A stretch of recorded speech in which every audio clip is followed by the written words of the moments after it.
ছাত্রকে কতখানি পড়াতে হবে, এর বেশি পড়ানোর দরকার নেই। তাই আল্লাহ ঠিক করেছেন মানুষ এখন সেই স্তরে উঠতে পেরেছে যাতে তাদের উপর চূড়ান্ত কিতাব নাজিল করা যায়। আল্লাহ জানতেন যে তার আগের সময়টাতে নাজিল করা ঠিক হতো না, তাই আগের একটা আসমানি কিতাবও সংরক্ষণ করা হয়নি, শুধুমাত্র পবিত্র কোরআন বাদে। কারণ কোরআন সর্বশেষ এবং চূড়ান্ত আসমানি কিতাব। আর যদি কোরআনকে আল্লাহর বাণী হিসেবে প্রমাণ করতে চান, এটা 1400 বছর আগে প্রমাণিত হয়েছে, আজকেও প্রমাণিত হবে এবং আল্লাহর বাণী হিসেবে চিরকালই প্রমাণিত হবে ইনশাআল্লাহ। পরের প্রশ্ন মহিলাদের মধ্য থেকে। আসসালামু আলাইকুম ভাই, আমার নাম ফরিদা আনসারি। আমি একজন ল্যাবরেটরি টেকনিশিয়ান। কোরআন বলছে যে আল্লাহ এই মানুষজাতির সৃষ্টিকর্তা। বিজ্ঞান কি এটার সাথে একমত? বোন একটা প্রশ্ন করেছেন। কোরআনে বলা হয়েছে যে আল্লাহ সুবহানাহু ওয়া তাআলা আমাদের মানব জাতির সৃষ্টিকর্তা। বিজ্ঞান কি এটার সাথে একমত? কোরআনে এই কথাটা অনেক জায়গায় বলা হয়েছে। আর শেষ আয়াতটা প্রজনন বিদ্যার স্তরের উপরে, অর্থাৎ সূরা মুমিনুনের 14 নম্বর আয়াতে উল্লেখ করা হয়েছে যে সর্বোত্তম স্রষ্টা কত মহান। বৈজ্ঞানিকভাবে কি প্রমাণ করা যায় যে আল্লাহ আমাদের স্রষ্টা? কোরআন এর উত্তর দিয়েছে। পবিত্র কোরআনে বলা হয়েছে, সূরা তুরের 35 নম্বর আয়াতে উল্লেখ করা হয়েছে, এখানে প্রশ্ন করা হচ্ছে যে তোমরা কি স্রষ্টা ব্যতীত সৃষ্টি হয়েছ? এখানে যে আরবি শব্দটা, স্রষ্টাকে বোঝাতে যে আরবি শব্দটা ব্যবহার করা হয়েছে সেটা খালিক। এটার উৎপত্তি হয়েছে আরবি শব্দ খালাকা থেকে। এই খালাকা শব্দটা 4টা অর্থ আছে। একটা অর্থ হলো একেবারে শূন্য থেকে কোনো কিছু সৃষ্টি করা, অতীতে যার কোনো দৃষ্টান্ত নেই, এটা শুধুমাত্র আল্লাহ তাআলার পক্ষেই সম্ভব। খালাকা শব্দটা দ্বিতীয় অর্থ হলো পৃথিবীতে আছে এমন বস্তু থেকে নতুন কিছু সৃষ্টি করা। খালাকা শব্দটা তৃতীয় অর্থ, সেটা হলো প্রোগ্রামিং বা পরিকল্পনা। আর চতুর্থ অর্থটা হলো সহজ করে দেয়া। পবিত্র কোরআন প্রশ্ন করছে, সূরা তুরের 35 নম্বর আয়াতে প্রশ্ন করা হচ্ছে, তোমরা কি স্রষ্টা ছাড়াই সৃষ্টি? খুব স্বাভাবিক যে এখানে উত্তরটা হবে না, মানুষ কোনো স্রষ্টা ছাড়া সৃষ্টি হয়নি। কোরআন এরপর প্রশ্ন করছে, তোমরা নিজেরাই কি স্রষ্টা? আমরা কি সৃষ্টিকর্তা? আমরা ভালো করেই জানি যে মানুষ আরেক মানুষকে সৃষ্টি করতে পারে না। যদি সেটাই করতে পারত তাহলে কেউ মারা গেলে সঙ্গে সঙ্গে বাঁচিয়ে তুলত। যদি তার কোনো আত্মীয় মারা যেত তাকে সঙ্গে সঙ্গে বাঁচিয়ে দিত। মানুষ আসলে জীবজন্তু সৃষ্টি করতে পারে না, এমনকি একটি মাছিকেও না, মানুষ তো দূরের কথা। এছাড়াও শরীরের অঙ্গ প্রত্যঙ্গ তৈরি করতে পারে না। ধরেন বিভিন্ন অঙ্গ প্রত্যঙ্গ যেমন টেস্টি, ওভারি, এগুলোর কারণে বংশবিস্তার হয়। যদি বলেন যে টেস্টিস, ইউটেরাস এদের কারণে বংশবৃদ্ধি হয়, তাহলে আপনাদের পূর্বপুরুষরাও আসবেন, তাদের অঙ্গ প্রত্যঙ্গ, তাদের পূর্বপুরুষ এদেরও অবদান রয়েছে।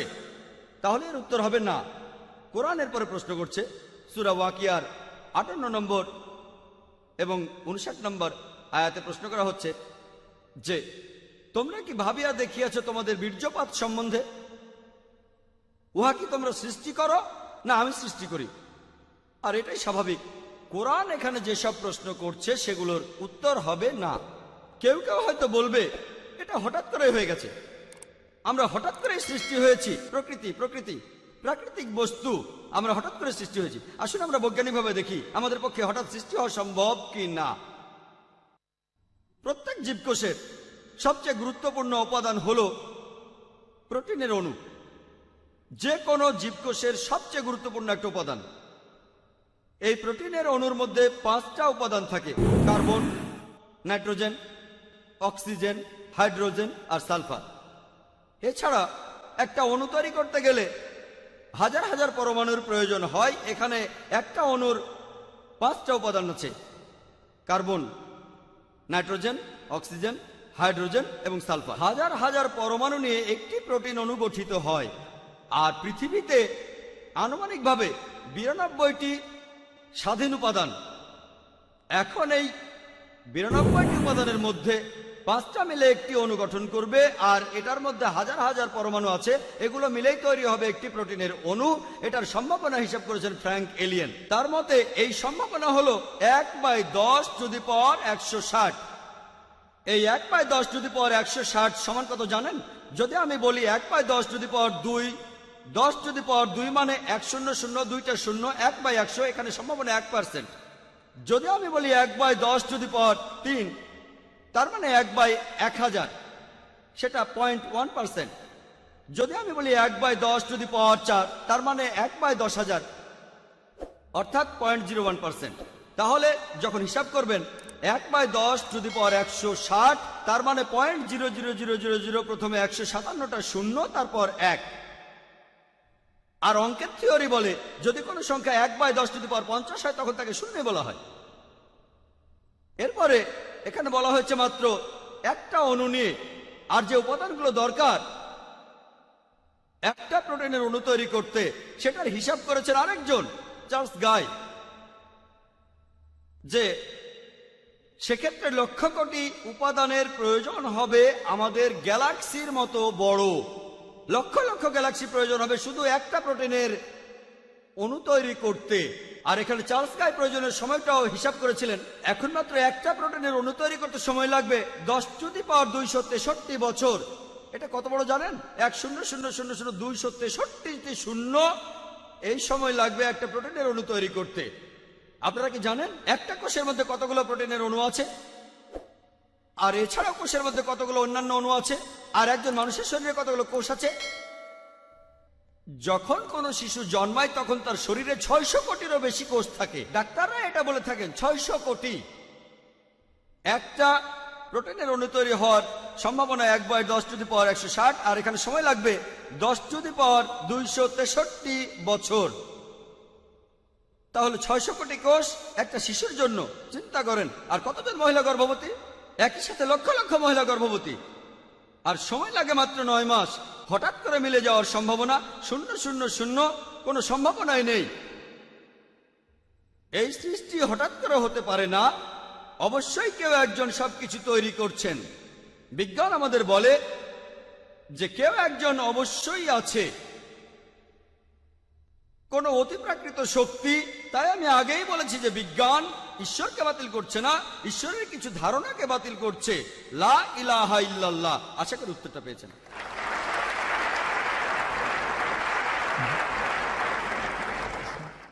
আসসালামু আলাইকুম, আমার নাম আশফাক, আমি একজন স্টুডেন্ট। আমার প্রশ্নটা হলো, কোরআনে বেশ কিছু জায়গায় বলা আছে যে আকাশমণ্ডলী এবং পৃথিবী তৈরি হয়েছে 6 দিনে, কিন্তু সূরা ফুসিলাতে বলা হয়েছে যে আকাশ এবং পৃথিবী তৈরি হয়েছে 8 দিনে। এই কথাটা কি পরস্পর বিরোধী? এই আয়াতে আরও আছে যে পৃথিবী তৈরি হয়েছে 6 দিনে, আর তারপরে আকাশ তৈরি হয়েছে 2 দিনে। এই কথাটা বিগ ব্যাং থিওরির বিরুদ্ধে। আকাশমণ্ডলী আর পৃথিবী আসলে তৈরি হয়েছে একই সময়।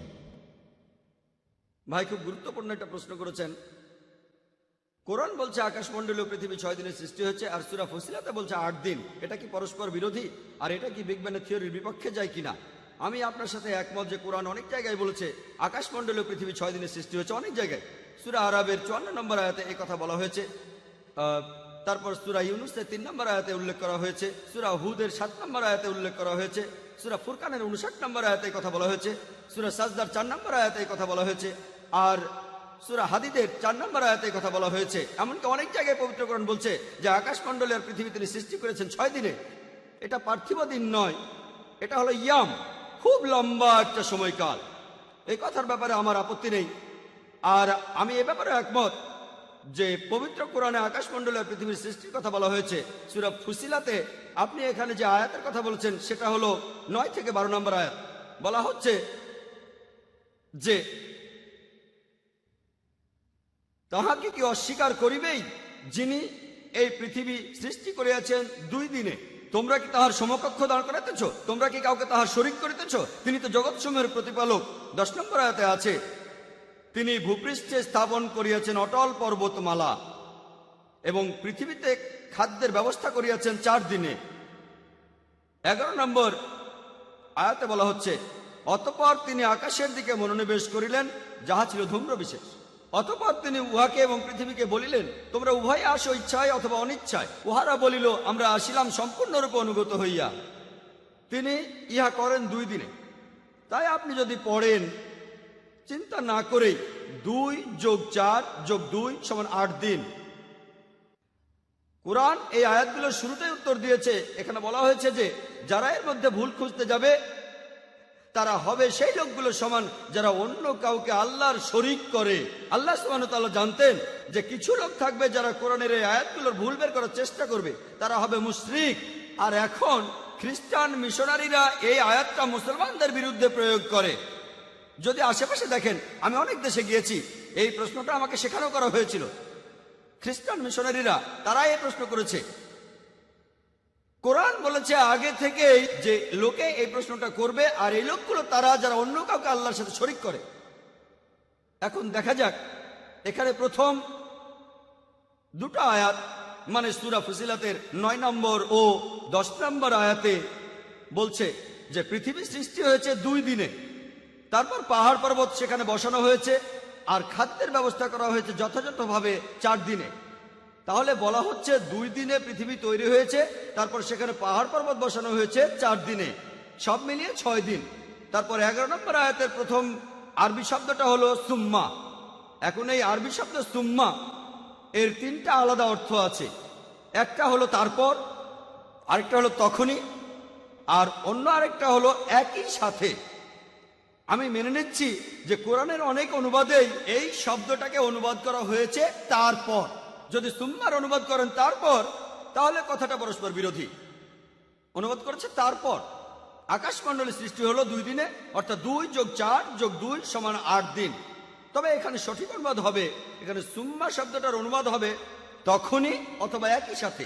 আর আব্দুল্লাহ ইউসুফ আলহামদুলিল্লাহ এই আয়াতে সুম্মা শব্দটার সঠিক অনুবাদ করেছেন, অর্থাৎ একই সাথে। যদি সুম্মার অনুবাদ করেন তখনই বা একই সাথে, এর অর্থ দাঁড়াবে যখন পৃথিবী আর পাহাড় পর্বত 6 দিনে সৃষ্টি হলো, একই সাথে আকাশমণ্ডলী সৃষ্টি হয়েছে 2 দিনে। যেমন ধরেন কোন একজন নির্মাতা, তিনি কথা বললেন যে আমার কোম্পানি একটা 10 তলা বাড়ি বানিয়েছে, একই সাথে বাড়ির চারপাশের দেয়ালটাও বানিয়েছে, মোট 6 মাস সময়। এরপর কোনো একজন লোক সেখানে ফ্ল্যাট কিনতে গেলেন, তারপর সেই নির্মাতার সাথে কথা বললেন, বাড়িটা সম্পর্কে বিস্তারিত জানতে চাইলেন। নির্মাতা বললেন বেসমেন্ট তৈরি করতে 2 মাস লেগেছে, আর পরের 4 মাসে 10 তলা বাড়িটা বানিয়েছি। আর যখন আমি বেসমেন্ট আর বাড়িটা বানাচ্ছিলাম, এই কাজের সাথে সাথেই আমি এই বাড়ির চারপাশের দেয়ালটা বানিয়েছি 2 মাসের মধ্যে। এটা সম্ভব, কথাটা পরস্পর বিরোধী নয়। এরপরও মোট সময় 6 মাস। তাহলে একইভাবে সূরা ফুসিলাতের 9 নম্বর থেকে 12 নম্বর আয়াতে বলা হয়েছে যে সময় পৃথিবী আর পাহাড় পর্বত 6 দিনে সৃষ্টি হলো, একই সাথে আকাশমণ্ডলী সৃষ্টি করা হয়েছে 2 দিনে। এটা পরস্পর বিরোধী নয়। আর একইভাবে যদি অনুবাদ করেন তারপর, কথাটা বিজ্ঞানসম্মত হয় না, কারণ পৃথিবী আগে সৃষ্টি করা হয়েছে, তারপরে পাহাড় পর্বত, এটা পরস্পর বিরোধী।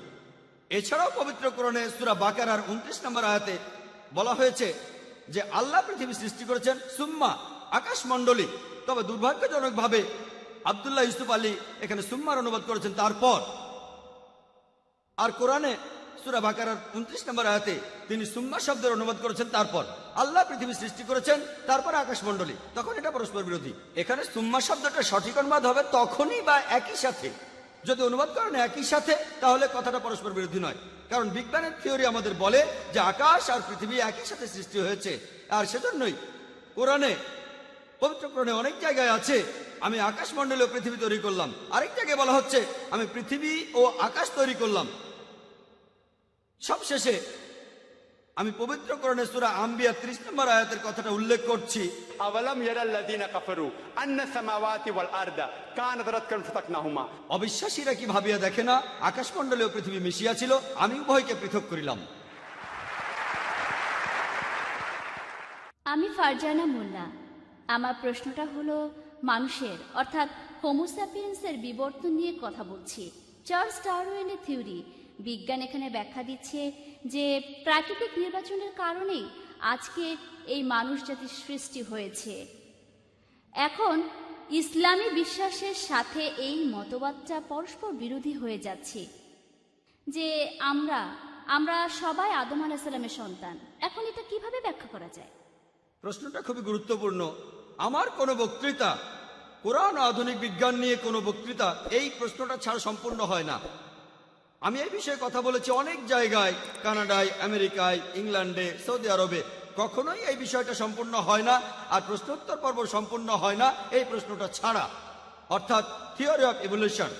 চার্লস ডারউইন বোন প্রশ্ন করলেন, কিভাবে আমি কোরআনকে ডারউইনের বিবর্তনের মতবাদের সাথে মেলাবো? বোন, আমি এখন পর্যন্ত এমন কোনো বই পড়িনি যেটা বলছে বিবর্তনবাদের ফ্যাক্ট। সব বই বলছে বিবর্তনবাদের থিওরি। আমি এখন পর্যন্ত এমন কোনো বই দেখিনি যেটা বলছে বিবর্তনবাদের ফ্যাক্ট। যদি আপনি ডারউইনের বইটা পড়েন, the origin of the species, বলা হয়েছে যে চার্লস ডারউইন একটা দ্বীপে গিয়েছিলেন যার নাম গ্যালাপেগোস। তার জাহাজটার নাম ছিল HMS বিগল। আর তিনি দেখলেন সেখানে পাখি খুঁটে খুঁটে খাবার খাচ্ছে। পাখিগুলোর খোঁটাখুটির উপর নির্ভর করে তাদের ঠোঁট লম্বা আর ছোট হয়। এই পর্যবেক্ষণটা একটা প্রাণীর উপর করা হয়েছে, অনেক রকম প্রাণী নয়।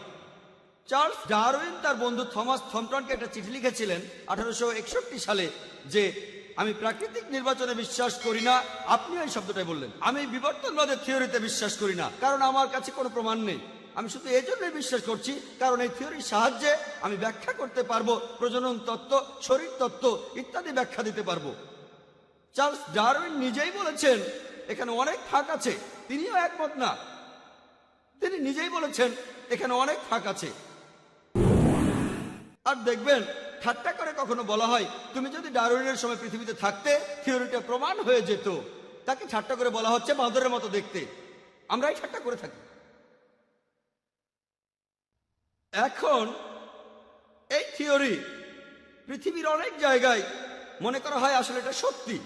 কারণটা জানেন? আমি স্কুলে ডারউইনের থিওরি পড়েছি, এমনকি এখনো পড়ানো হয়। এখানে কারণটা কি বলতে পারেন?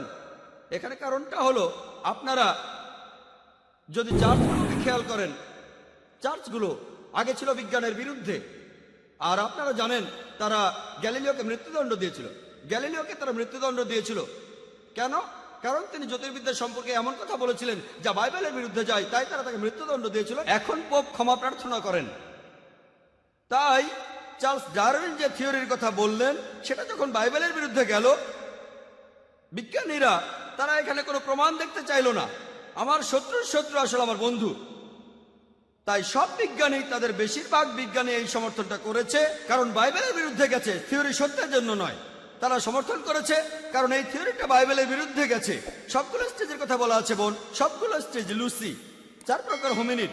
বিজ্ঞান আমাদের বলে হোমিনিড 4 প্রকার। প্রথমটা হলো লুসি।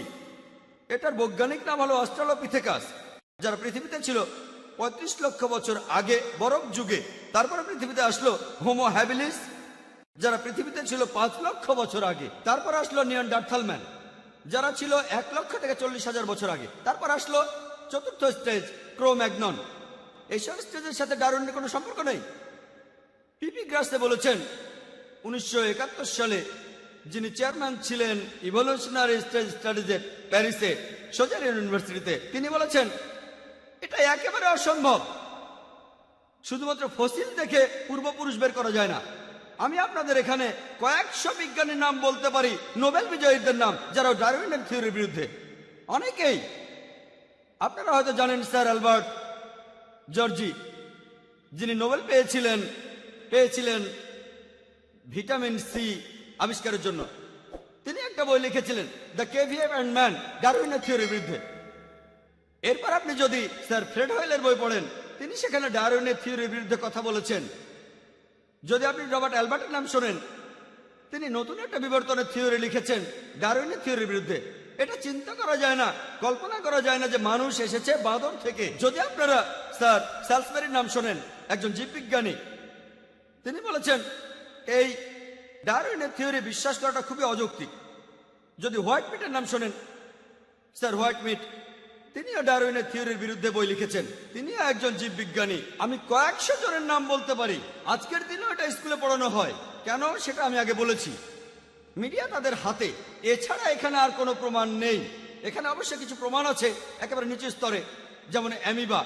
নিচু স্তরের প্রাণীর ক্ষেত্রে যেমন অ্যামিবা নিজেকে প্যারামিশিয়ায় বদলে ফেলে। কোরআনের কথা বলে না যে অ্যামিবা বদলায় না, কোরআনের কথা বলে না। যদি প্রমাণ করা যায় সেক্ষেত্রে হয়তো সম্ভব, এটা কোরআনের বিরুদ্ধে নয়। কিন্তু এখানে কোনো প্রমাণ নেই।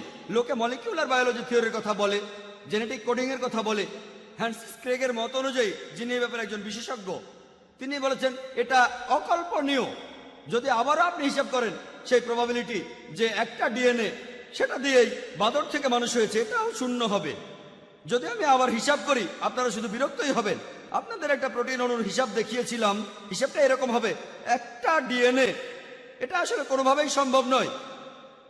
আপনারা জানেন নতুন একটা থিওরি এসেছে যে সমকামিতা জিনের মধ্যেই আছে।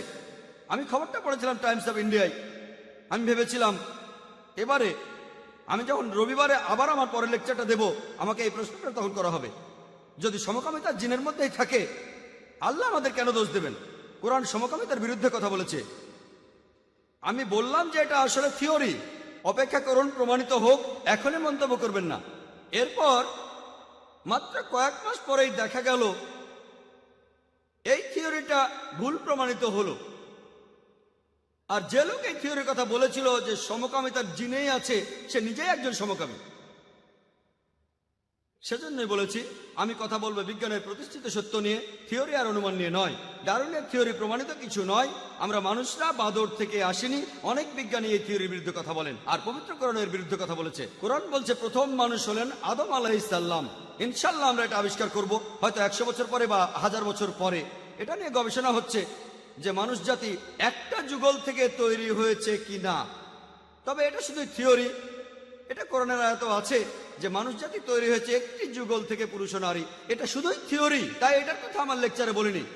ইনশাল্লাহ এটা প্রতিষ্ঠিত হবে 50 বছর পরে বা 100 বছর পরে। সেদিন আমরা জানবো কোরআন বিজ্ঞানের কথাই বলছে, পরস্পর বিরোধী কিছু নয়, বিজ্ঞানের প্রতিষ্ঠিত সত্যের সঙ্গে অসামঞ্জস্যপূর্ণ কিছু নয়। আশা করি উত্তর পেয়েছেন। পরের প্রশ্ন মহিলাদের মধ্য থেকে। সালাম আলাইকুম ভাই জাকির, আমার নাম মালিকা মোহাম্মদ ইসলাম। আমার প্রশ্নটা হলো, এই কথাটা দিয়ে কোরআন কি বোঝাতে চাচ্ছে যে আল্লাহ আকাশ থেকে আমাদের জন্য লোহা পাঠিয়েছেন?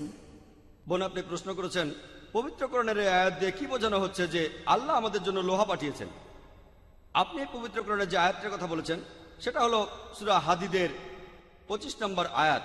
এখানে লোহার কথা বলা হয়েছে। 25 নম্বর আয়াতে বলা হয়েছে যে আল্লাহ মানুষকে লৌহ দিয়েছেন, যাহাতে রহিয়াছে প্রচন্ড শক্তি এবং রহিয়াছে মানুষের জন্য বহুবিধ কল্যাণ। এখানে যে আরবি শব্দটা ব্যবহার করা হয়েছে সেটা আঞ্জালা, এর অর্থ নিচে পাঠানো। এখন আঞ্জালা শব্দটাকে দুই ভাগে দেখা যায়। একটা হলো আল্লাহ নিচে পাঠিয়েছেন, আল্লাহ প্রকাশ করেছেন। তাহলে আল্লাহ প্রকাশ করেছেন যে লোহা দিয়ে অনেক ধরনের কাজ করা যায়, আর লোহাতে রয়েছে প্রচন্ড শক্তি, এতে মানুষের জন্য অনেক কল্যাণও রয়েছে। আল্লাহ এটা প্রকাশ করেছেন যে লোহাতে রয়েছে প্রচন্ড শক্তি আর বহুবিধ কল্যাণ। আমরা এখন জানি যে লোহা হলো প্রকৃতির একটা গুরুত্বপূর্ণ উপাদান। লোহা থেকে ইস্পাত বানায়, আর ইস্পাত আর লোহা দিয়ে বানানো হয় অস্ত্র, যুদ্ধ অস্ত্র, তলোয়ার, বর্ষা, বন্দুক ইত্যাদি। লোহা দিয়ে অনেক প্রয়োজনীয় জিনিসও বানানো হয়, যেমন ব্রিক লেয়ার, ইঞ্জিনিয়ারের বিভিন্ন যন্ত্রপাতি, আর্কিটেক্টের যন্ত্রপাতি, বিভিন্ন রকম ছুরি, কাঁটা, চামচ ইত্যাদি। তাহলে প্রথম অর্থটা ধরলে দাঁড়াবে আল্লাহ প্রকাশ করেছেন যে লোহায় রয়েছে প্রচন্ড শক্তি আর মানুষের জন্য কল্যাণ।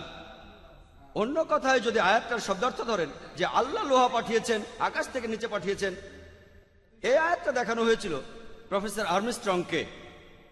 এই সম্পর্কে তার মতামত কি যখন সূরা হাদিদের 25 নম্বর আয়াতে বলা হয়েছে যে আকাশ থেকে লোহা পাঠানো হয়েছে, তখন তিনি বললেন যে এই কিছুদিন আগে বিজ্ঞানীরা এটা জানতে পেরেছেন কিভাবে বিভিন্ন উপাদান এই মহাবিশ্বে তৈরি হয়।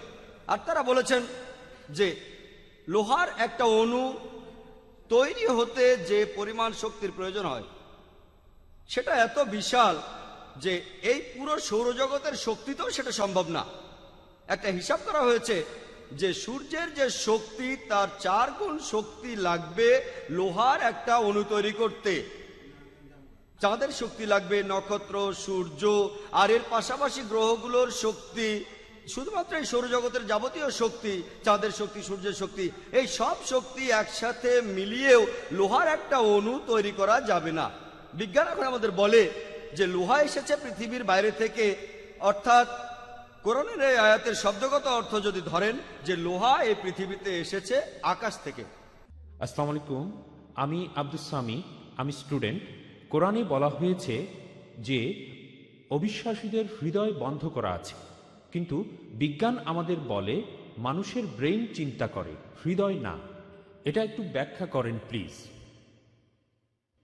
ভাই একটা প্রশ্ন করেছেন যে কোরআনে আছে অবিশ্বাসীদের হৃদয় ঢেকে দিয়েছেন আল্লাহ সুবহানাহু ওয়া তাআলা। আজকে বিজ্ঞান আমাদের বলে আমাদের ব্রেনই সব চিন্তা করে, হৃৎপিণ্ড না। আমিও একমত। তাহলে কোরআনকে অবৈজ্ঞানিক যখন বলা হচ্ছে হৃদয় ঢেকে দেওয়া হয়েছে, আমিও মেনে নিচ্ছি যে কোরআনে বিভিন্ন জায়গায় বলা হয়েছে, যেমন সূরা বাকারার 7 নম্বর আয়াতে বলা হয়েছে যে আল্লাহ হৃদয় ঢেকে দিয়েছেন কাফির লোকদের হৃদয়। সে কথাই বলা হয়েছে যে তাদের হৃদয়কে ঢেকে দেওয়া হয়েছে। এখানে যে আরবি শব্দটা আছে সেটা হচ্ছে কল্ব। এই আরবি শব্দ কল্বের দুটো অর্থ আছে, একটা হলো হৃদয়, আরেকটা হলো বুদ্ধিমত্তা। তাই যদি সঠিকভাবে অনুবাদ করেন, এখানে বলা হয়েছে আল্লাহ তাদের বুদ্ধিমত্তাকে ঢেকে দিয়েছেন অবিশ্বাসীদের বুদ্ধিমত্তা। আর এটা বৈজ্ঞানিকভাবে প্রমাণিত যে বুদ্ধিমত্তাকে ঢেকে দেওয়া হবে, হৃদয়কে নয়।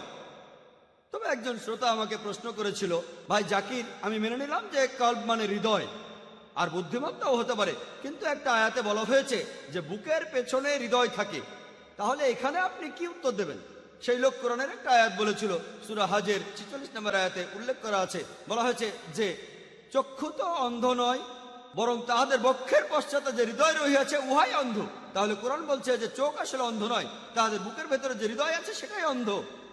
বিজ্ঞান আমাদের বলে যে চোখ দেখতে পারে, হৃদয় দেখতে পারে না। তাহলে কি এই আয়াতটা অবৈজ্ঞানিক? এখানে তো অনুবাদটা হৃদয়ই হবে, বুদ্ধিমত্তা হবে না। তখন তাকে বললাম, আমি মানছি যে শব্দটার আসলে দুটো অর্থ আছে, তবে বুক শব্দটার জন্য যে আরবি ব্যবহার করা হয়েছে সেটা সদর। সদর শব্দটার আবার দুটো অর্থ আছে, একটা হলো বুক, আরেকটা হলো কেন্দ্র। দেখেন যেভাবে আমরা হেড অফ ইনস্টিটিউশনকে বলি সদর অফ দ্য ইনস্টিটিউশন, অর্থাৎ এটা কেন্দ্র। আপনারা পাকিস্তানে দেখবেন, ইন্ডিয়াতে বলা হয় কেন্দ্র, পাকিস্তানে বলে সদর, অমুক জিনিসের সদর, তমুক জিনিসের সদর। পাকিস্তানে বলা হয় সদর আর ইন্ডিয়াতে বলা হয় কেন্দ্র। সদরের আরেকটা অর্থ কেন্দ্র। তাহলে সঠিক অনুবাদটা হলো বস্তুত চক্ষু অন্ধ নয়, বরঞ্চ তাহাদের বুদ্ধিমত্তা যাহা রহিয়াছে কেন্দ্রে, বুদ্ধিমত্তাই অন্ধ। যেমন আমি আমার কথা শুরুতে কোরআনের একটা উদ্ধৃতি দিয়েছিলাম, সূরা তাহার 25 থেকে 28 নম্বর আয়াতে উল্লেখ করা আছে, رب اشرح لي صدري হে আমার প্রতিপালক, আমার বক্ষ প্রশস্ত করিয়া দাও। رب اشرح لي صدري ويسر لي امري واحلل عقدة من لساني يفقهوا قولي। এই দোয়াটা করেছিলেন মুসা আলাইহিস সালাম যখন আল্লাহ সুবহানাহু ওয়া তাআলা তাকে বললেন তার মানুষদের কাছে আল্লাহর বাণী পৌঁছে দিতে। তিনি আল্লাহকে বললেন, হে আমার প্রতিপালক, আমার বক্ষ প্রশস্ত করিয়া দাও। এখানে বক্ষ বা বুক সঠিক অনুবাদ নয়, এখানে বক্ষ আবার কি করবে? এর অর্থ, হে আমার প্রতিপালক, আমার কেন্দ্রকে প্রশস্ত করিয়া দাও। রাব্বি ইশরাহ লি সাদরি ওয়া ইয়াসসির লি আমরি, এবং আমার কর্ম সহজ করিয়া দাও। ওয়াহলুল উকদাতাম মিন লিসানি ইয়াফকাহু কাওলি, এবং আমার জিহ্বার জড়তা দূর করিয়া দাও, যাহাতে উহারা আমার কথা বুঝিতে পারে। আপনারা হয়তো জানেন মুসা আলাইহিস সালাম তোতলা ছিলেন, হয়তো এটাও জানেন সৌভাগ্য হোক আর দুর্ভাগ্য হোক, এমনকি আমিও একজন তোতলা। ছোটবেলায় আমিও তোতলা ছিলাম। তাই যে কোনো লেকচারের শুরুতে আর আজকেও লেকচার দেওয়ার আগে আমি দোয়া করেছি আল্লাহ সুবহানাহু ওয়া তাআলার কাছে, রাব্বি ইশরাহ লি সাদরি, হে আমার প্রতিপালক, আমার কেন্দ্রকে প্রশস্ত করিয়া দাও। আমি সাহায্য চাইছি আল্লাহ সুবহানাহু ওয়া তাআলার কাছে, আমার কেন্দ্র প্রশস্ত করো আর আমার মুখের তোতলামি বন্ধ করে দাও। এমনকি এখনো যখন আমি স্টেজে কথা বলি না, আমি তখনও তোতলাই। এখানে আল্লাহ তাআলা আমাকে সাহায্য করছেন। রাব্বি ইশরাহ লি সাদরি, হে আমার প্রতিপালক, আমার কেন্দ্রকে প্রশস্ত করিয়া দাও, আমার কর্ম সহজ করিয়া দাও, আমার জিহ্বার জড়তা দূর করিয়া দাও, আমার শ্রোতাদের সাথে আমার, যাতে তারা আমাকে বুঝতে পারে। তাই বৈজ্ঞানিকভাবে আপনারা যদি সূরা হাজের এই আয়াতটা দেখেন, সূরা হাজের 46 নম্বর আয়াত, এখানে বলা হচ্ছে যে তাদের চোখ অন্ধ নয়, আসলে তাদের বুদ্ধিমত্তা যেটা রয়েছে তাদের কেন্দ্রে সেটাই অন্ধ। কারণ তারা অন্ধ নয়, অবিশ্বাসীরা দেখতে পায়। তাদের অন্ধ বলাটা অবৈজ্ঞানিক। পবিত্র কোরআনের সূরা বাকারার 18 নম্বর আয়াতে উল্লেখ করা হয়েছে, বলা হয়েছে যে তারা বধির, মুখ ও অন্ধ, সুতরাং তাহারা নির্দেশিত পথে ফিরিবে না। صم بكم عمي فهم لا يرجعون। বধির, মুখ এবং অন্ধ, তাহারা নির্দেশিত পথে ফিরবে না। এখানে সত্যিকারের বধিরদের কথা বলা হচ্ছে না, বলা হচ্ছে অবিশ্বাসীদের কথা, যারা শুনেও শুনতে পায় না, আল্লাহ তাআলা নিদর্শন দেখেও তারা কোরআন মানতে চায় না। তাই কোরআন অনেক বেশি বৈজ্ঞানিক। কোরআন ঠিকই বলছে তারা দেখতে পায়, তাদের চোখ অন্ধ নয়, বরং তাদের বুদ্ধিমত্তা যেটা আছে তাদের কেন্দ্রে সেটাই অন্ধ।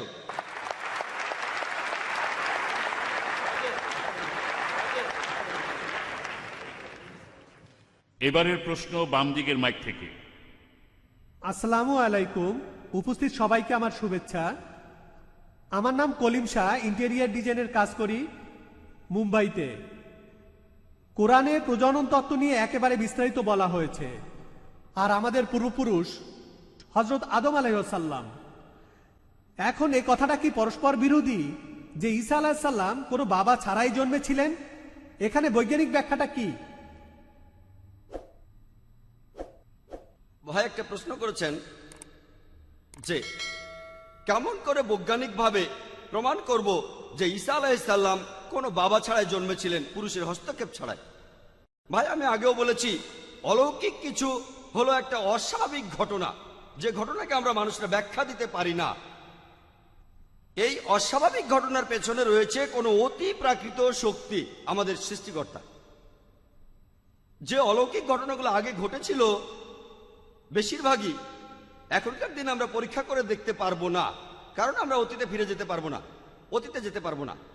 কিছু অলৌকিক ঘটনা আমরা এখনকার দিনে পরীক্ষা করে দেখতে পারি।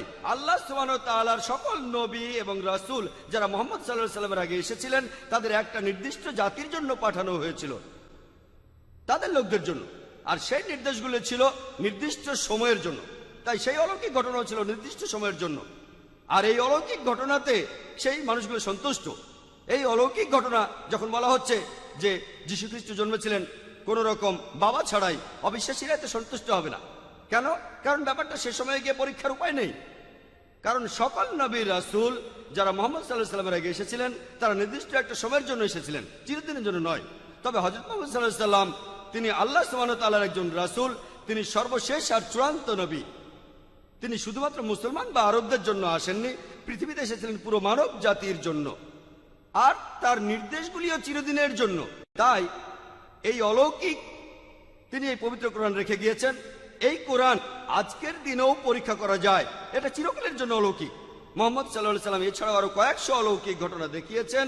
আমরা মুসলমানরা সেগুলো বিশ্বাস করি, তবে এ নিয়ে গর্ব করি না, সেগুলো নিয়ে আমরা বড়াই করি না। আমরা গর্ব করি শুধু এটা নিয়ে, কারণ এই অলৌকিকগুলো বৈজ্ঞানিকভাবে প্রমাণ করতে পারবো না, কিন্তু মুহাম্মদ সাল্লাল্লাহু আলাইহি সাল্লামের জীবন্ত অলৌকিক যেটা নাজিল হয়েছে আল্লাহ তাআলার কাছ থেকে, এই কোরআন আমরা আজকের দিনেও পরীক্ষা করতে পারি। আগের অলৌকিক ঘটনা আমরা অতীতে গিয়ে পরীক্ষা করে দেখতে পারবো না। অতীতে যেতে পারলে আমরা দেখতাম কিভাবে যিশু বাবা ছাড়াই জন্মেছে। তারপরও আপনাকে বৈজ্ঞানিকভাবে ব্যাখ্যা দিতে পারি। আজকের বিজ্ঞান আমাদের বলে কিছু প্রাণী আছে যারা জন্মায় কোনো পুরুষের হস্তক্ষেপ ছাড়াই। এটার একটা উদাহরণ হলো পুরুষ মৌমাছি। পুরুষ মৌমাছি যে ডিম থেকে হয় সেটাকে কোনো পুরুষ মৌমাছি উর্বর করে না। রানী মৌমাছি অনেক ডিম পাড়ে, যে ডিমগুলোকে পুরুষ মৌমাছি উর্বর করে না সেই ডিম থেকে পুরুষ মৌমাছি জন্মায়। স্ত্রী মৌমাছি যে ডিম থেকে হয় সেগুলো পুরুষ উর্বর করে। তাহলে এই পৃথিবীতে বেশ কিছু প্রাণী আছে যারা পুরুষের কোনো ভূমিকা ছাড়াই জন্মগ্রহণ করে। আমি জানি যে এই ঘটনা নিচু স্তরের প্রাণীদের ক্ষেত্রেই ঘটে, উচ্চ স্তরের প্রাণীর ক্ষেত্রে এগুলো প্রমাণ নেই। এটা কে করেছেন? বিজ্ঞান আমাদের বলতে পারবে না, আল্লাহ তাআলা করেছেন। তাহলে আল্লাহ তাঁর ইচ্ছাতে এটা সম্ভব হয়েছে যে যিশু বাবা ছাড়াই জন্মেছেন। আর পবিত্র কোরআনে সূরা আল ইমরানের 45 নম্বর আয়াত থেকে 47 নম্বর আয়াতে বলা হয়েছে, قالت الملائكة يا مريم إن الله يبشرك بكلمة اسمه المسيح عيسى ابن مريم وجيها في الدنيا والآخرة من المقربين। স্মরণ করো যখন ফেরেশতাগণ মরিয়মকে বলিল, আল্লাহ তোমাকে তাহার পক্ষ হইতে একটি কালেমার সুসংবাদ দিতেছেন, তাহার নাম হইবে মসিহ। মরিয়ম তো নয়, যিনি এই দুনিয়া এবং আখিরাতে সম্মানিত হইবেন এবং আল্লাহ সুবহানাহু ওয়া তাআলার সান্নিধ্য প্রাপ্তদের অন্যতম হইবেন, কাছাকাছি থাকবেন। এখানে আরো বলছে তিনি দোলনায় থাকা অবস্থায় এবং পরিণত বয়সে মানুষের সহিত কথা বলবেন এবং তিনি হইবেন এই দুনিয়ার সর্বাধিক পুণ্যবানদের একজন।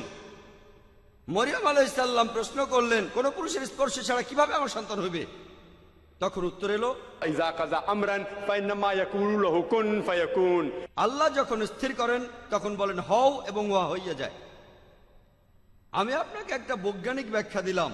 আল্লাহ যদি পুরুষ মৌমাছির ক্ষেত্রে এটা করতে পারেন, তাহলে আল্লাহ সুবহানাহু ওয়া তাআলা এখানেও এটা করতে পারেন যীশু খ্রিস্টের ক্ষেত্রে। তার জন্য আল্লাহর জন্য কোনো ব্যাপারই না যীশু খ্রিস্টকে জন্ম দেয়া কোনো বাবার ভূমিকা ছাড়া। إذا قضى أمرا فإنما يقول له كن فيكون। আল্লাহ যখন কিছু স্থির করেন তখন বলেন হও এবং উহা হইয়া যায়। আল্লাহর পক্ষে এভাবে লাখো মানুষ সৃষ্টি করা খুবই সোজা। এটা অলৌকিক, আমি বলছি না যে যিশু পুরুষ মৌমাছির মতো জন্মেছেন, এমন নয়। আমি আসলে জানি না, আমি একটা বৈজ্ঞানিক ব্যাখ্যা দিচ্ছি। যদি পুরুষ মৌমাছির ক্ষেত্রে এটা হয়, তাহলে আল্লাহ মানুষের ক্ষেত্রেও এটা করতে পারেন। আশা করি উত্তরটা পেয়েছেন। আমার নাম জাবেদ, আমি একজন স্টুডেন্ট। আমি আপনাকে একটা প্রশ্ন করব।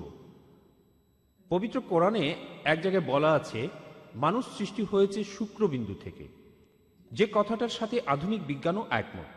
কিন্তু অন্য আরেক জায়গায় কোরআন বলছে যে মানুষ সৃষ্টি হয়েছে মাটি থেকে। কোরআনের এই কথা কি পরস্পর বিরোধী, নাকি বিজ্ঞানের সাথে সামঞ্জস্যপূর্ণ? ভাই একটা প্রশ্ন করেছেন যে পবিত্র কোরআনে এক জায়গায় বলা হচ্ছে যে মানুষ সৃষ্টি হয়েছে শুক্রবিন্দু থেকে, আধুনিক বিজ্ঞানও একই কথা বলছে। আরেক জায়গায় বলছে মানুষ সৃষ্টি হয়েছে মাটি থেকে। বৈজ্ঞানিকভাবে এই কথাটাকে প্রমাণ করা যায়? আর এই কথাটা কি পরস্পর বিরোধী? এক জায়গায় শুক্রবিন্দু, আরেক জায়গায় বলা হচ্ছে মাটি। পবিত্র কোরআনে বলা হয়েছে, আমি আমার লেকচারও বলেছি যে সূরা কিয়ামত 37 নম্বর আয়াত থেকে 39 নম্বর আয়াত পর্যন্ত বলা হয়েছে যে মানুষ জাতি তৈরি হয়েছে শুক্রবিন্দু থেকে। আর এখনকার বিজ্ঞানও একই কথা বলে। এছাড়াও পবিত্র কোরআনে আছে সূরা হাজের 5 নম্বর আয়াতে উল্লেখ করা হয়েছে যে আল্লাহ মানুষ জাতিকে সৃষ্টি করিয়াছেন সামান্য মৃত্তিকা হইতে। আধুনিক বিজ্ঞান আমাদের বলে যে মানুষের শরীরে যে সব উপাদানগুলো রয়েছে, সেই উপাদানগুলোর সব কয়টাকে আপনারা খুঁজে পাবেন মাটিতে, মাটির পৃথিবীতে। তাহলে কথাটা যে মানুষ জাতি সৃষ্টি হয়েছে মাটি থেকে বৈজ্ঞানিকভাবে প্রমাণিত। মানুষের শরীরে যে উপাদানগুলো আছে, মানুষের শরীরের গঠনতন্ত্র উপাদান, এই সবগুলো উপাদানই আপনারা খুঁজে পাবেন মাটির পৃথিবীতে। পরিমাণ অল্প বা বেশি হতে পারে। আপনার প্রশ্নের দ্বিতীয় অংশ, এটা কি পরস্পর বিরোধী? যে এক জায়গায় বলছে মানুষ শুক্রবিন্দু থেকে সৃষ্টি হয়েছে, আরেক জায়গায় বলছে মাটি, এটা কি পরস্পর বিরোধী? এখন পরস্পর বিরোধী হলো যখন দুটো বক্তব্য একটি মানলে আরেকটি মিথ্যে হয়ে যায়। দুটোই একসাথে সত্যি হতে পারেন না। এখন কোরআনে শুধু এ কথাই বলে নাই যে মানুষ শুক্রাণু থেকে সৃষ্টি হয়েছে, আরেক জায়গায় বলছে মাটি থেকে। কোরআন আরো বলছে সূরা ফুরকানের 54 নম্বর আয়াতে বলা হয়েছে যে তিনি মানুষকে সৃষ্টি করিয়াছেন পানি থেকে। তাহলে কি তিনটি পরস্পর বিরোধী? এখন আধুনিক বিজ্ঞানে এটা প্রমাণিত যে মানুষ তৈরি হয়েছে মাটি দিয়ে, শুক্রবিন্দু দিয়ে এবং পানি দিয়েও তৈরি হয়েছে। আমি একটা উদাহরণ দিয়ে কথাটা বোঝাই যে আমি বললাম 1 কাপ চা বানাবো, আমার লাগবে পানি। আরেকবার আমি বললাম যে 1 কাপ চা বানাতে আমার লাগবে চা পাতা বা চায়ের গুঁড়ো। এটা পরস্পর বিরোধী না, আমার দুটোই লাগবে। যদি মিষ্টি চা বানাতে চাই তাহলে চিনি দিতে হবে, যদি পানি কম চা বানাই পানি কমিয়ে দুধ বেশি দিতে হবে, আর যদি সুলেমানি চা বানাই তাহলে চায়ে দুধ দেওয়া হবে না। তাহলে এটা কন্ট্রাডিকশন না যে কোরআন বলছে মানুষ সৃষ্টি হচ্ছে শুক্রবিন্দু থেকে, মাটি থেকে আর পানি থেকে। এটা হলো আসলে কন্ট্রাডিস্টিংশন। এখন আমাদের জানতে হবে এই শব্দটার মানে কি। কন্ট্রাডিস্টিংশন মানে কোন বিষয় সম্পর্কে 2-3টা বক্তব্য যেগুলো একটা আরেকটার সাথে বিরোধিতা করে না। যেমন ধরুন আমি বললাম যে এই ভদ্রলোক তিনি সৎ, তিনি দয়ালু, স্নেহশীল, এটা কন্ট্রাডিস্টিংশন। কিন্তু যদি আমি বলি যে ভদ্রলোক সবসময় মিথ্যা কথা বলেন আর সত্যি কথা বলেন, এটা হলো কন্ট্রাডিকশন। কারণ দুটোই উল্টো কথা। যদি সম্পূর্ণ উল্টো কথা না হয় সেটা হবে কন্ট্রাডিস্টিংশন।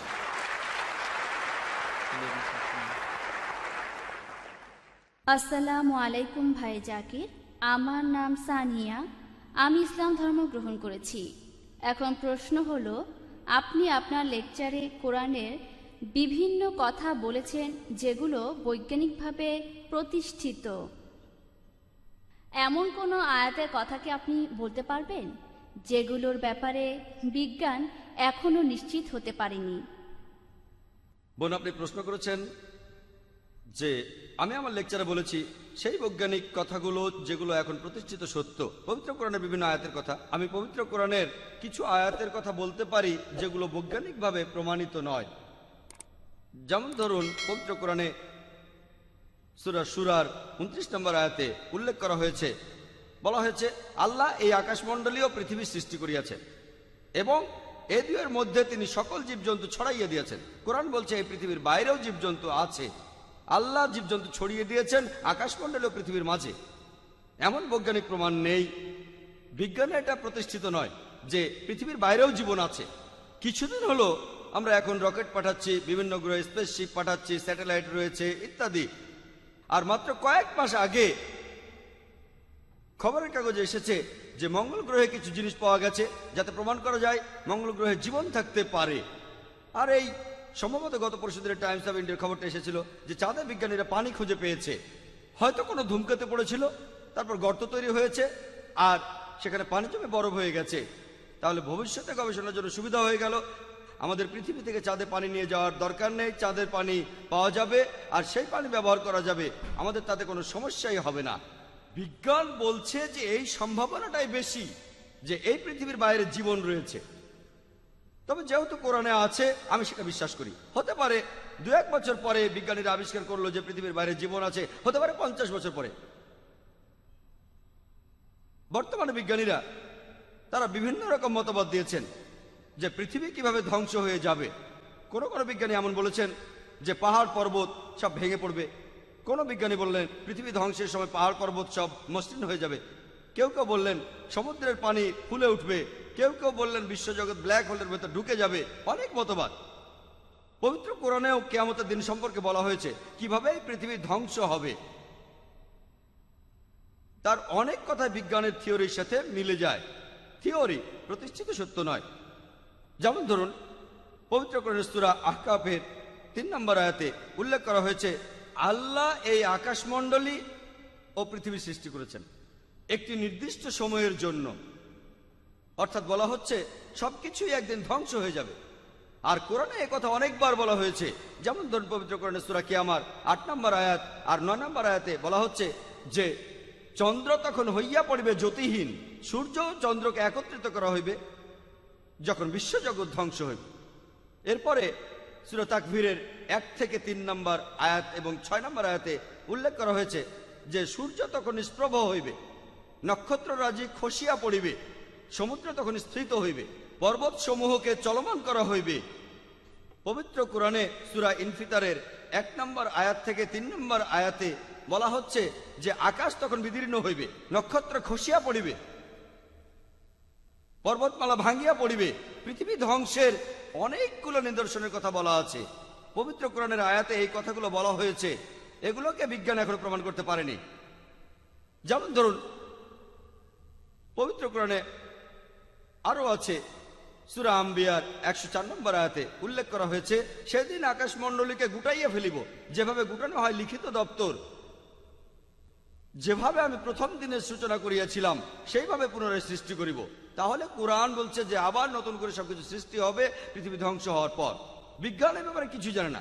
কোরআন বলছে পৃথিবীর প্রথম মানুষ হলেন আদম আলাইহিস সালাম। বিজ্ঞান এটা প্রমাণ করতে পারেনি।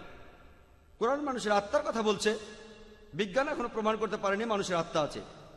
পবিত্র কোরআন এছাড়াও বলছে জিনের কথা, আত্মার কথা, ফেরেশতার কথা। বিজ্ঞান এটা প্রমাণ করতে পারেনি। কোরআনে মৃত্যুর পর জীবনের কথা আছে, বিজ্ঞানে প্রমাণিত নয়। কোরআন বেহেশত আর দোজখের কথা বলছে, বিজ্ঞানে প্রমাণিত নয়। কিন্তু আপনারা যদি প্রশ্ন করেন ভাই জাকির আপনি খুব সুন্দর লেকচার দিলেন, অনেক বৈজ্ঞানিক কথা বললেন, আপনি কি জিনে বিশ্বাস করেন, ফেরেশতায় বিশ্বাস করেন, আত্মায় বিশ্বাস করেন, পরকালের জীবনে বিশ্বাস করেন? এগুলো কি অযৌক্তিক নয়? আমি তখন বলবো না, এগুলো অযৌক্তিক নয়, এগুলো বিশ্বাস করার পেছনে যুক্তি রয়েছে। আমি অন্ধভাবে বিশ্বাস করছি না। পরকালের জীবনে, আত্মায়, বেহেশত আর দোজখে, জিন আর প্রেতাত্মায়, এর পেছনে যুক্তি রয়েছে। আমার যুক্তির ভিত্তি হলো এখানে ধরে নেন যেসব বৈজ্ঞানিক কথা আছে পবিত্র কোরআনে, এই কথাগুলোর মধ্যে আনুমানিকভাবে 80% কথা প্রমাণিত হয়েছে পুরোপুরি সঠিক। পবিত্র কোরআনে যে বৈজ্ঞানিক কথাগুলো আছে তার 80% কথা আধুনিক বিজ্ঞান দিয়ে প্রমাণ করে দেখা গেছে কথাগুলো 100% সঠিক। বাকি 20% কথা প্রমাণিত হয়নি। কোরআনের কোনো কথার 0.001% মিথ্যে বলে প্রমাণিত হয়নি। যদি একটি আয়াত মিথ্যে বলে প্রমাণিত হয় কোরআন, তাহলে আল্লাহ তাআলার বাণী নয়। তাহলে এই 20% কথার সত্যতা সম্পর্কে আমরা অনিশ্চিত, আমরা জানি না। এখানে আমার যুক্তি বলে যদি 80% পুরোপুরি সঠিক হয়ে থাকে আর বাকি 20% এখন অনিশ্চিত হয়ে থাকে, যেগুলোর মধ্যে 0.001% মিথ্যে প্রমাণিত হয়নি। আমরা এখনো জানি না।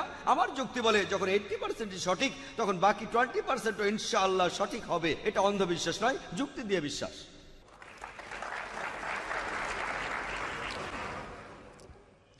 আসসালামু আলাইকুম জাকির ভাই, আমি আগে হিন্দু ছিলাম আর আমি মুসলমান হয়েছি কিছুদিন আগে। আমি আপনাকে এখন যে প্রশ্নটা করতে চাই, যখন কোনো মহিলা তার গর্ভে সন্তান ধারণ করে, ইসলামে গর্ভপাত নিষিদ্ধ, কিন্তু কোনো মহিলার যদি মেডিকেল প্রবলেম থাকে, রক্তশূন্যতায় ভোগে, অথবা কিছুদিন আগে যে সন্তান প্রসব করেছে আর এমন অবস্থায় সবসময় তার জীবনের উপর ঝুঁকি রয়েছে, অমুসলিম ডাক্তাররা বলেন গর্ভপাত করিয়ে ফেলতে, মুসলিম ডাক্তাররা বলেন এটা হারাম। আর যেসব ডাক্তাররা একটু আধুনিক, তারা বলেন যে যদি সন্তান 40 দিন গর্ভে থাকে, 40 দিনের আগে গর্ভপাত করা যাবে, 40 দিনের পর করা যাবে না। ইসলামিক কোনো আইনে অনুমতি দেওয়া হয়নি। এটা কি ঠিক নাকি ভুল? ভাই, আপনি একটা প্রশ্ন করেছেন। আপনি বললেন যে এখনকার দিনে অনেক ক্ষেত্রে গর্ভপাত ঘটানো হয়, কিন্তু পবিত্র কোরআনে কোনো গর্ভপাতের অনুমতি দেওয়া হয়নি। এমনকি যখন মায়ের জীবনের উপর ঝুঁকি থাকে, পবিত্র কোরআনে গর্ভপাত নিয়ে বলা হয়েছে। সূরা আনামের 151 নম্বর আয়াতে উল্লেখ করা আছে। এছাড়াও সূরা ইসরার 31 নম্বর আয়াতে উল্লেখ করা আছে, বলা হয়েছে তোমাদের সন্তানকে দারিদ্র্যের ভয়ে হত্যা করিও না, কারণ উহাদিগকে আমিই রিজিক দেই এবং তোমাদিগকেও দেই, নিশ্চয়ই উহাদিগকে হত্যা করা মহাপাপ। তাহলে গর্ভপাত ঘটানো হারাম স্বাভাবিক পরিস্থিতিতে।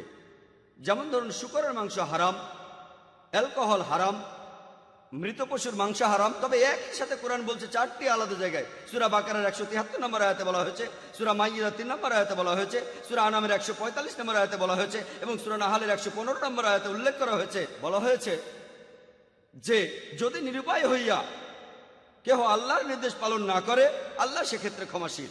যদি নিরুপায় হয়ে আপনি আল্লাহর নির্দেশ পালন না করেন, আল্লাহ সেক্ষেত্রে ক্ষমা করবেন। ধরুন অনাহারে মারা যাচ্ছেন, শূকরের মাংস ছাড়া খাওয়ার কিছুই নেই, তখন সেটাই হালাল হয়ে যাবে, সেটাই হালাল। তবে সেটা তখনকার জন্যই, পরে আর সেটা খেতে পারবেন না। আপনি কোনো জঙ্গলে গেলেন, সেখানে শূকরই হলো একমাত্র খাদ্য, অথবা মরুভূমিতে শুধুমাত্র সেই সময়টার জন্য শূকর খাওয়া হালাল। আপনি যদি শহরে ফিরে আসেন, তখন ওটা আবার হারাম। একইভাবে গর্ভপাত, শুধুমাত্র সন্তান চান না এজন্য গর্ভপাত ইসলামে হারাম এবং গুরুতর পাপ, কিন্তু এতে যদি মায়ের জীবনের উপর ঝুঁকি থাকে, সেক্ষেত্রে এটার অনুমতি আছে। কারণ ইসলাম ধর্মে সন্তানের জীবনের চাইতে মায়ের জীবন অনেক বেশি মূল্যবান। সন্তান তো এখনো জন্মগ্রহণই করেনি। আমি জানি যে কিছু ব্যক্তি এভাবে বলেন 40 দিনের পর গর্ভপাত করা যাবে না, 40 দিনের আগে এটা করা যাবে। কোরআন এখানে খুবই পরিষ্কারভাবে বলছে যে যদি জীবনের উপর হুমকি আসে, অনিচ্ছাকৃতভাবে যদি আল্লাহ তাআলার নির্দেশ অমান্য করেন, এটা নিষিদ্ধ নয়। যদি ডাক্তার বলে যে আপনার হার্টের সমস্যা আছে আর প্রসব যন্ত্রণায় আপনার হার্টের ক্ষতি হবে, মা তাহলে মারা যাবে, তাহলে সেক্ষেত্রে গর্ভপাত করানো উচিত। কারণ ইসলাম অনুযায়ী আপনি ছোট কোনো ক্ষতি এড়ানোর জন্য বড় ক্ষতি করতে পারেন না। সন্তানের মা একজন পূর্ণবয়স্ক মানুষ, তার জীবন সন্তানের জীবনের চেয়ে দামি। সন্তান তখন নিজে একা একা বাঁচতে পারে না। তাহলে যদি সন্তানের জন্য মায়ের জীবন ঝুঁকির মধ্যে থাকে, ইসলাম অনুযায়ী গর্ভপাত করানো যাবে। যদি কোনো ঝুঁকি না থাকে, তাহলে সেটা হারাম। আশা করি উত্তরটা পেয়েছেন। পরের প্রশ্ন মহিলাদের মধ্য থেকে।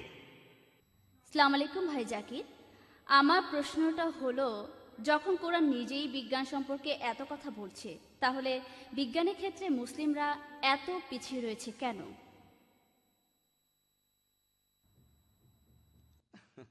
বোন, আপনি প্রশ্ন করেছেন, যখন কোরআনে এত বেশি বিজ্ঞানের কথা বলা হয়েছে, মুসলমানরা তাহলে কেন পেছনে পড়ে আছে? বোন, আমি এখানে দায়ী করব মিডিয়াকে। আজকের দিনে মিডিয়া এর বেশিরভাগই পশ্চিমাদের হাতে। ইউরোপিয়ানরা মিডিয়া তাদের হাতে, স্যাটেলাইট তাদের হাতে, টেলিভিশন তাদের হাতে, CNN তাদের হাতে, BBC তাদের হাতে, সবই তাদের কবজায়। মিডিয়া এখন তাদের কবজায়। আর আমরা সবাই যে বইগুলো স্কুলে পড়ি, কলেজে যে বইগুলো পড়ি, আপনারা দেখবেন সেখানে 8ম থেকে দ্বাদশ শতাব্দীতে এই সময়টা ছিল অন্ধকারের যুগ। কাদের জন্য অন্ধকার? ইউরোপিয়ানদের অন্ধকার যুগ, পুরো পৃথিবী না। আরব এবং মুসলিমরা তখন অনেক বেশি উন্নত ছিল। 8ম থেকে দ্বাদশ শতাব্দীতে মুসলিমরা অনেক উন্নত ছিল, ইউরোপিয়ানরা পিছিয়ে ছিল। সেজন্য তারা বলে তখন পৃথিবী ছিল অন্ধকার যুগ। আসলে পৃথিবী অন্ধকার যুগে ছিল না, ইউরোপিয়ানরা অন্ধকারে ছিল। সেই সময়ের সামান্য যন্ত্রপাতি আর বিভিন্ন প্রযুক্তি দিয়ে অষ্টম থেকে দ্বাদশ শতাব্দীতে মুসলিম বিজ্ঞানীরা যে আবিষ্কার করেছেন সেটা অকল্পনীয়। এখন বিজ্ঞান অনেক উন্নত হয়েছে, অনেক আবিষ্কার হচ্ছে। তখনকার দিনের বিভিন্ন রকম সীমাবদ্ধতার মধ্যেও মুসলমান বিজ্ঞানীরা যে কত কিছু আবিষ্কার করেছিলেন সেটা অকল্পনীয়। যেমন ধরুন, আমি আমার লেকচারে বলেছি যে ইবনে নাফিস তিনি রক্ত সঞ্চালন প্রক্রিয়া আবিষ্কার করেন, কিন্তু মেডিকেল বইয়ে আছে, স্কুলের পাঠ্য বইতেও আছে, রক্ত সঞ্চালন প্রক্রিয়া কে আবিষ্কার করেন? William Harvey. সবাই উইলিয়াম হার্ভির নাম জানে, কেউ ইবনে নাফিসের নাম জানে না। ইবনে নাফিস রক্ত সঞ্চালনের কথা বলেছেন 400 বছর আগে।